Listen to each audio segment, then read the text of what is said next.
think back to history is much needed today. In the endings of my previous upload on Mary Boleyn, I discussed perhaps how a Tudor woman might live. One of the many sources I have found of interest, and I will use as a general reference point in certain aspects, is by Elizabeth Norton, who wrote an extremely extensive historical reference to the lives of women in this period of the Tudor times.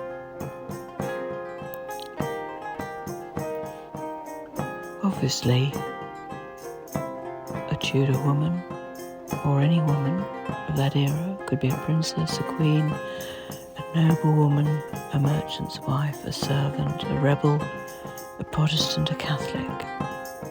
She could be wealthy, she could be poor, she could be married once, twice, 3 times, or never. She might die in childbirth, she might die on a burning pyre, or she might die at home in her bed. But she would spend most of her life in the house, and she would often leave home when young and do remarkable things.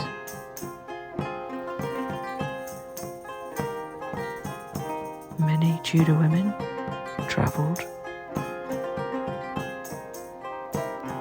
and were celebrated forever, or they were forgotten, a mere footnote. So a Tudor woman was all these things and more.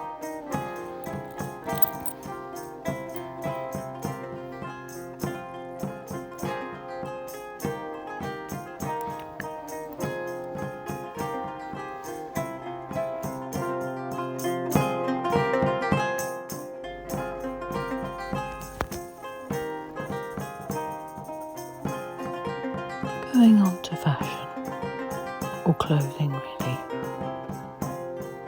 in Tudor England. Poor people wore simple, loose-fitting clothes made from woolen cloth. A woman wore a dress of wool that went down to the ground, and they would often wear an apron over this and a cloth bonnet on their heads. Tudor law meant that only the very highest levels of nobility and royalty were allowed to wear dress that contained gold and silver.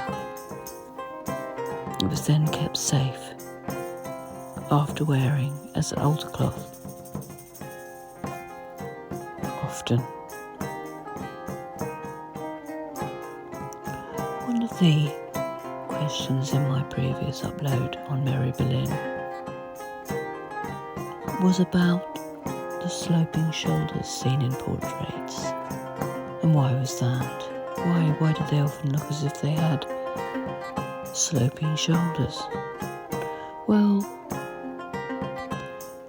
on researching that, one of the aspects we don't often think about, I guess, is that anyway, even now, shoulders generally aren't as straight as we think they are.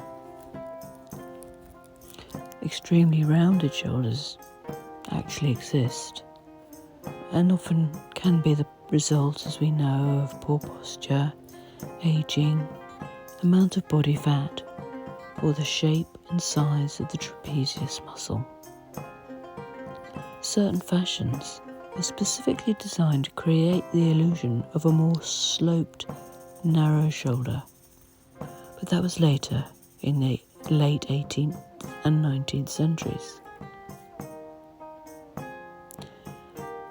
So from an artistic perspective, say in the Tudor era, an extremely sloped shoulder was simply the result of an exaggeration in order to depict an idealized female form, fashioned for the times.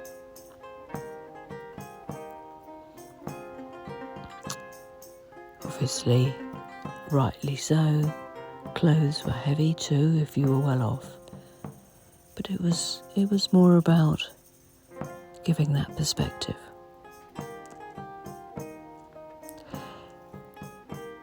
Everything is about elongation that was considered beautiful. Small lips were considered beautiful, and large dark eyes, again, was the feminine ideal of the time.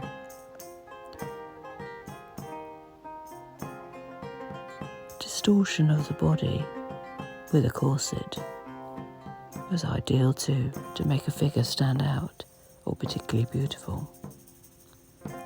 As I say, this was shown often through elongated features such as the neck and or limbs, hands and fingers, the sloping shoulders again. It's a continuation of an elongated feature. I mean, even today, women who want to look taller or leggy, as we sometimes call it, wear beige short shoes to make their legs larger. It's a sort of visual trick, really. So I think that the sloping shoulders make the neck look similarly endless.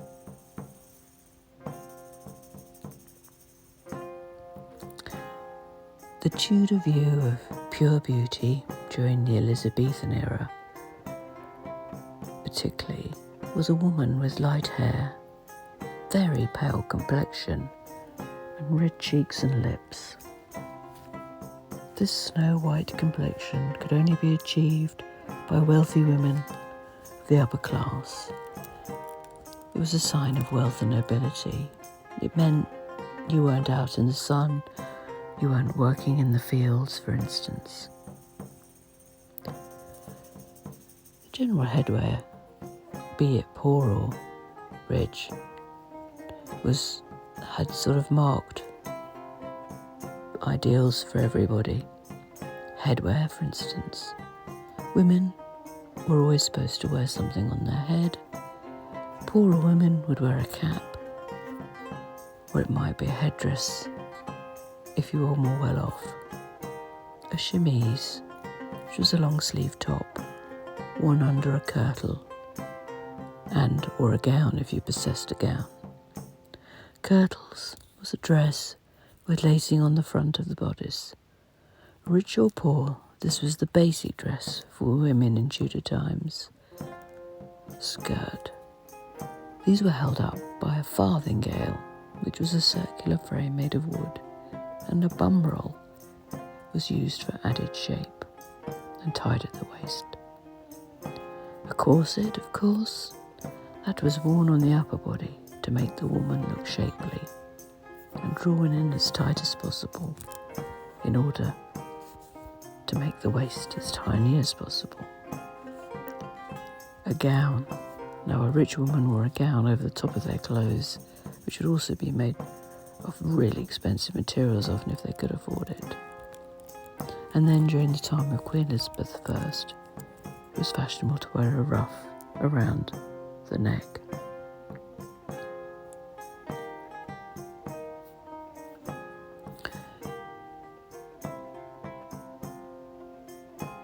The other issue was about hair and eyebrows.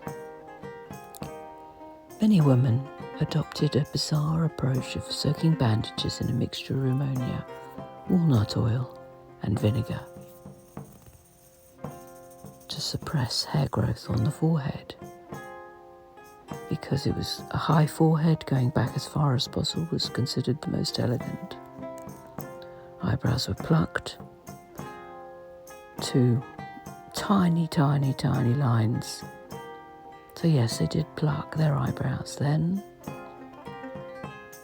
They did not shave any other body hair or remove any other elements of the body hair in the Western world. Sometimes women would even shave back their hairlines to create this illusion of a larger forehead and the elongated face.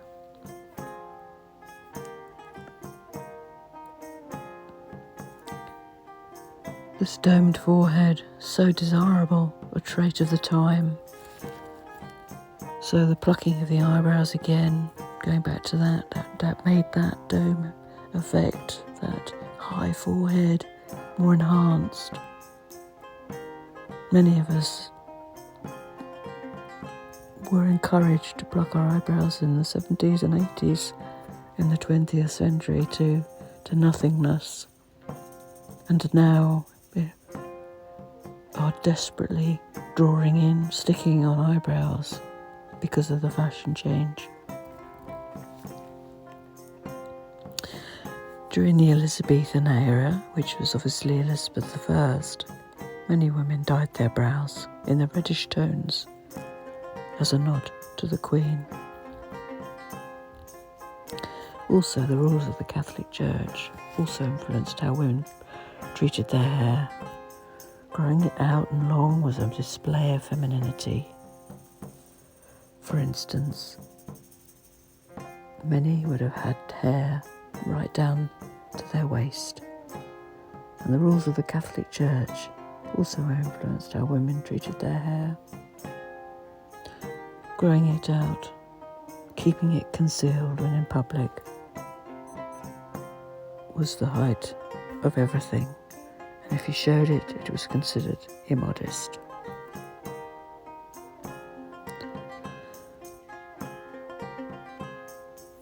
Some people ask about toothpaste. Well, Tudor toothpaste, what was that?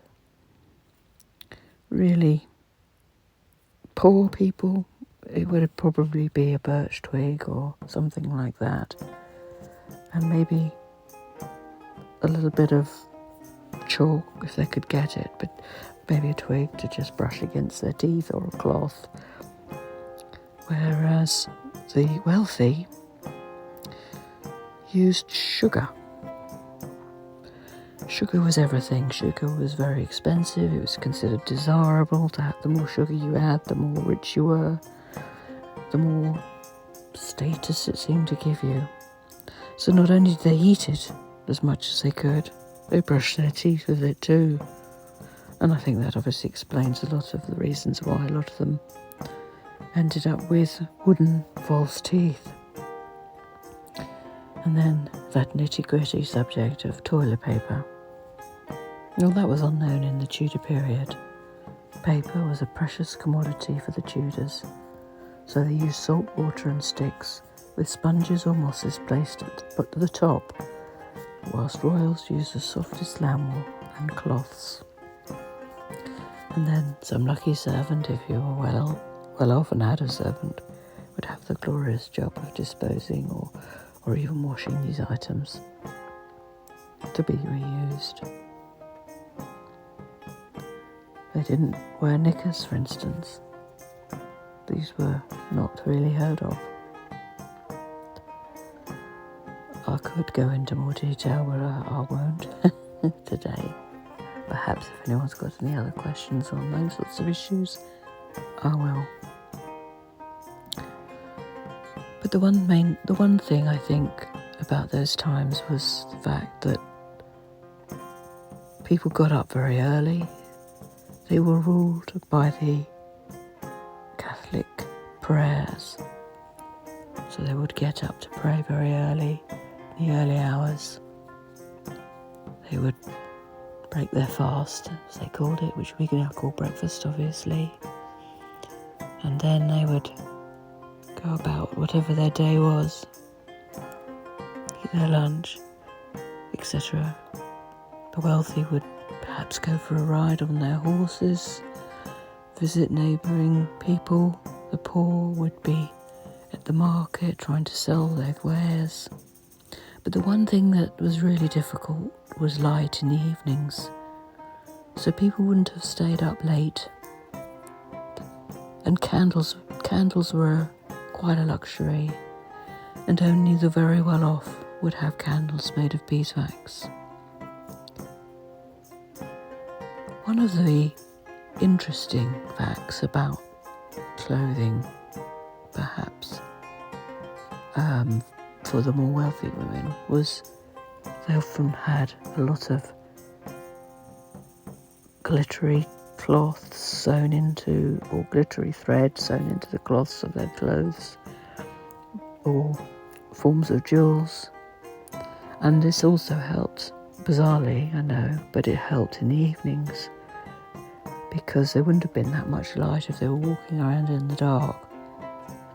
And just the odd candle would hit the light on the dress, and they could be seen coming towards you, and also would give them a lovely, subtle glow about them that made them seem more beautiful in appearance. But they didn't have many rights. Obviously, when you married, everything you had went to the man that you married. When you had children, the children belonged to the man. So you couldn't leave your husband and take your children. Even if you were desperately unhappy, what would you do? Women could not go out and get jobs like they do now. Or they would end up on the streets, sadly, doing the best they could just to survive. And ending up possibly in dire measures of prostitution. But I'll leave it there today, and if that's of any interest, let me know, and I will continue and perhaps talk about another, perhaps lesser known, but just as impactful figure as Mary Boleyn during that era, one of whom I find fascinating is Bess of Hardwick. Take care.